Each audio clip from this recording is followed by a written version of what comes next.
अस्सलामुअलैकुम, मैं हूँ हुरैन फातिमा और आप देख रहे हैं हिमायती न्यूज HD चैनल। नजर डालते हैं आज की अहम खबरों। इलाकों के मसाइल पे साबिक वजीर दाखिला सुहेल अनवर सियाल से मुलाकात। साबिक वजीर दाखिला और रुकन सिंध असम्बली सुहेल अनवर सियाल से सेठ अजीज दाऊद जत और vice chairman Ibrahim Haidri town Rafiq Dawood Jat ने मुलाकात की, जिसमें साहली इलाकों और माही गिरों को दरपेश मसाइल पे तफसीली तबादला ख्याल किया गया।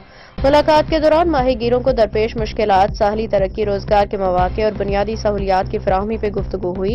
रहनुमाओं ने माही गिरों के मसाइल के हल के लिए मौसर इकदामात की जरूरत पे जोर दिया। हुकूमत से मुतालबा किया कि वो साहली इलाकों की तरक्की और फलाह बहबूद के मनसूबों पे तवज्जो दे। सुहेल अनवर सियाल ने यकीन दहानी कराई कि माही गिरों के मसाइल के हल के लिए हर मुमकिन इकदाम किए जाएंगे। मुतल्लिका हुकाम से इस हवाले से बातचीत की जाएगी। गुलाम मुस्तफा जात की रिपोर्ट। मजीद अपडेट्स के लिए देखते रहें हिमायती न्यूज HD चैनल।